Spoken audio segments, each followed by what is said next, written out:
ಪ್ರಧಾನಿ ಮೋದಿಯನ್ನ ಭೇಟಿಯಾಗಿದ್ದಾರೆ ವಿದೇಶಾಂಗ ಸಚಿವರು. ಇಷ್ಟೆಲ್ಲ ಬೆಳವಣಿಗೆಗಳ ನಡುವೆ ದೆಹಲಿಯ ಪ್ರಧಾನಿ ಮೋದಿಯವರ ನಿವಾಸದಲ್ಲಿ ಭೇಟಿಯಾಗಿದ್ದಾರೆ. ಪ್ರಧಾನಿ ಮೋದಿಯನ್ನ ಭೇಟಿಯಾಗಿದ್ದಾರೆ ವಿದೇಶಾಂಗ ಸಚಿವ ಜೈಶಂಕರ್ ಅವರು. ಮಹತ್ವದ ಬೆಳವಣಿಗೆ ಆಗ್ತಾ ಇದೆ ಈಗ. ಇದರ ನಡುವೆ ದೆಹಲಿಯಲ್ಲಿರುವಂತಹ ಪ್ರಧಾನಿ ನರೇಂದ್ರ ಮೋದಿ ಅವರ ನಿವಾಸಕ್ಕೆ ತೆರಳಿದ್ದಾರೆ ವಿದೇಶಾಂಗ ಸಚಿವರು. ಇವತ್ತು ಇಡೀ ದಿನ ಮಹತ್ವದ ಸಭೆಗಳು ಬ್ಯಾಕ್ ಟು ಬ್ಯಾಕ್ ಆಗಿತ್ತು.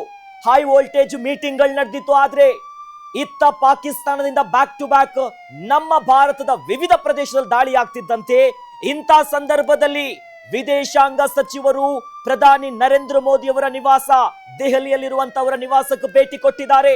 ಹಾಗಾದ್ರೆ ಮುಂದಿನ ಹೆಜ್ಜೆಗಳು ಏನಿರಬಹುದು? ಯಾವ ತೀರ್ಮಾನವನ್ನ ಕೈಗೊಳ್ಳುತ್ತಾರೆ? ಯಾಕಂದ್ರೆ ಸ್ವಲ್ಪ ಹೊತ್ತಿನಗಳ ಮುಂಚೆ ಬಹಳ ದೊಡ್ಡ ಮಟ್ಟದ ಚರ್ಚೆ ಆಗ್ತಿತ್ತು. ಮೀಟಿಂಗ್ ಗಳನ್ನ ಮಾಡಿದ್ರು. ಪ್ರಧಾನಿ ನರೇಂದ್ರ ಮೋದಿ ಅವರನ್ನ ರಕ್ಷಣಾ ಸಚಿವರು ಭೇಟಿಯಾಗಿದ್ರು. ಅವರ ಜೊತೆಯಲ್ಲಿ ನಮ್ಮ 3 ವಲಯದ ರಕ್ಷಣಾ ಸೇನೆಯ ಮುಖ್ಯಸ್ಥರಿದ್ರು.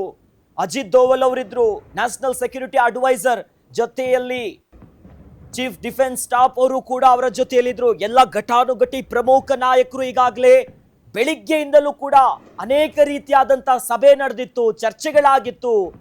ಅದರ ಬೆನ್ನಲ್ಲೇ ಸದ್ಯ ಕತ್ತಲಾಗ್ತಿದ್ದಂತೆ ಪಾಕಿಸ್ತಾನ ಮತ್ತೆ ಬಾಲ ಬಿಚ್ಚಿದೆ. ಅಂದ್ರೆ ಡ್ರೋನ್ಗಳ ಅಟ್ಯಾಕ್ ಮಾಡ್ತಿದೆ, ಶೆಲ್ಲಿಂಗ್ ದಾಳಿಗಳನ್ನ ನಡೆಸ್ತಾ ಇದೆ. ಇವೆಲ್ಲದರ ನಡುವೆ ಮತ್ತೊಂದು ಅಪ್ಡೇಟ್ ಸಿಗ್ತಾ ಇದೆ. ವಿದೇಶಾಂಗ ಸಚಿವ ಅಜಿತ್ ದೋವಲ್ ರಹಸ್ಯ ಸಭೆಯನ್ನ ನಡೆಸ್ತಾ ಇರುವಂತ ಮಾಹಿತಿ. ಪಾಕ್ ಡ್ರೋನ್ ದಾಳಿ ಬಳಿಕ ಈಗ ಸಾಲು ಸಾಲು ಮೀಟಿಂಗ್ಗಳು ಶುರುವಾಗಿದೆ. ಹಾಗಾಗಿ ಪಾಕಿಸ್ತಾನಕ್ಕೆ ತಿರುಗೇಟನ್ನ ಕೊಡೋದಕ್ಕೆ ನಡೀತಾ ಇದೆಯಾ ಬಿಗ್ ಬಿಗ್ ಪ್ಲಾನಿಂಗ್. ವಿದೇಶಾಂಗ ಸಚಿವರ ಜೊತೆಯಲ್ಲಿ ಅಜಿತ್ ದೋವಲ್ ಅವರು ಕೂಡ ಇದ್ದಾರೆ. ರಹಸ್ಯ ಮೀಟಿಂಗ್. ಹೀಗಾಗಿ ಕತ್ತಲಾಗ್ತಿದ್ದಂತೆ ಪಾಕಿಸ್ತಾನದಿಂದ ಡ್ರೋನ್ ದಾಳಿ ಆಗ್ತಿದ್ದಂತೆ ಇತ್ತ ತಿರುಗೇಟನ್ನ ಕೊಡೋದಕ್ಕೆ ನಡೀತಾ ಇದೆ ದೊಡ್ಡ ಮಟ್ಟದ ಚರ್ಚೆ, ರಹಸ್ಯ ಸಭೆ, ಸೀಕ್ರೆಟ್ ಮೀಟಿಂಗ್ಗಳ ಮೂಲಕವಾಗಿ ಮಾಸ್ಟರ್ ಸ್ಟ್ರೋಕ್ ಅನ್ನ ಕೊಡುತ್ತಾ ಪಾಕಿಸ್ತಾನಕ್ಕೆ. ಸಾಲು ಸಾಲು ವಾರ್ನಿಂಗ್ ಕೊಟ್ಟರು ಕೂಡ ಸುಮ್ಮನೆ ಇರ್ತಾ ಇಲ್ಲ ಪಾಕಿಸ್ತಾನ. ಹೀಗಾಗಿ ಪಾಕಿಸ್ತಾನಕ್ಕೆ ಮತ್ತೆ ಮುಟ್ಟಿ ನೋಡಿಕೊಳ್ಳುವಂತ ತಿರುಗೇಟನ್ನ ಕೊಡೋದಕ್ಕೆ ರಹಸ್ಯ ಸಭೆ ಸಾಗ್ತಾ ಇದೆ. ಜೈಶಂಕರ್ ಅವರು ವಿದೇಶಾಂಗ ಸಚಿವರು, ಇನ್ನು ನ್ಯಾಷನಲ್ ಸೆಕ್ಯೂರಿಟಿ ಅಡ್ವೈಸರ್ ಆಗಿರುವಂತ ಅಜಿತ್ ದೋವಲ್, ಘಟಾನುಘಟಿಗಳು.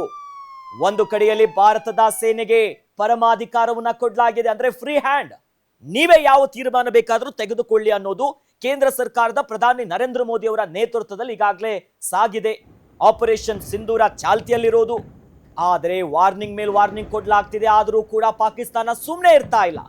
ಇದರ ಬೆನ್ನಲ್ಲೇ ಮೀಟಿಂಗ್ ನಡೀತಾ ಇದೆ, ರಹಸ್ಯ ಸಭೆಗಳು ಶುರುವಾಗಿದೆ. ಯಾವಾಗ ಪಹಲ್ಗಾಮ್ ದಾಳಿ ಆಯ್ತು ಅದರ ದಿನದಿಂದಲೇ ಶುರುವಾಗಿತ್ತು. ಪಾಕಿಸ್ತಾನಕ್ಕೆ ಮರಣ ಶಾಸನ ಹೆಂಗ್ ಬರಿಬೇಕು, ಉತ್ತರ ಹೆಂಗ್ ಕೊಡಬೇಕು ಅನ್ನೋದು. ಅದಕ್ಕೆ ಉದಾಹರಣೆಯಂತೆ ಈಗಾಗಲೇ ಆಪರೇಷನ್ ಸಿಂಧೂರದ ಮೂಲಕವಾಗಿ ಬಿಸಿ ಮುಟ್ಟಿಸುವಂತ ಕೆಲಸ ಆಗಿದೆ. ಹಾಗಾಗಿ ಇದು ಜಸ್ಟ್ ಟ್ರೇಲರ್ ಅಷ್ಟೇ. ಮಾಸ್ಟರ್ ಸ್ಟ್ರೋಕ್ ಇನ್ನೂ ಕೂಡ ಬಾಕಿ ಇದೆ ಅನ್ನೋದು ಈಗ ಕ್ಲಿಯರ್ ಆಗಿ ಗೊತ್ತಾಗ್ತಿದೆ. ಯಾಕಂದ್ರೆ ಪಾಕಿಸ್ತಾನ ಸುಮ್ಮನೆ ಇರ್ತಾ ಇಲ್ಲ, ಮತ್ತೆ ದಾಳಿಯನ್ನ ಮುಂದುವರಿಸಿದೆ. ಡ್ರೋನ್ ದಾಳಿ ಮಾಡ್ತಿದೆ. ನಿನ್ನೆನೆ 300ರಿಂದ 400 ಡ್ರೋನ್ಗಳ ಅಟ್ಯಾಕ್ ಮಾಡಿತ್ತು. ಅದನ್ನ ಹೊಡೆದು ಬಿಸಾಕುವಂತ ಕೆಲಸ ನಮ್ಮ ಭಾರತೀಯ ಸೇನೆ ಮಾಡಿತ್ತು. ಆದರೆ ಇವತ್ತು ಕೂಡ ಮತ್ತೆ ಮುಂದುವರಿಸಿದೆ. ಜಮ್ಮು ಕಾಶ್ಮೀರ, ಪಂಜಾಬ್ ಸೇರಿದಂತೆ ಇತರ ಪ್ರಮುಖ ಪ್ರದೇಶಗಳಲ್ಲಿ, ಜೊತೆಯಲ್ಲಿ ಶ್ರೀನಗರದ ಏರ್ಪೋರ್ಟ್ ಮೇಲೂ ಕೂಡ ಅಲ್ಲಿ ಕೂಡ ದೊಡ್ಡ ಮಟ್ಟದ ಒಂದು ಸ್ಫೋಟ ಆಗಿದೆ ಅನ್ನೋ ಮಾಹಿತಿ ಕೂಡ ಸಿಗ್ತಾ ಇದೆ. ಈ ಎಲ್ಲ ಮಹತ್ವದ ಬೆಳವಣಿಗೆಯ ಬೆನ್ನಲ್ಲೇ ಈಗ ರಹಸ್ಯ ಮೀಟಿಂಗ್ ಆಗ್ತಿದೆ.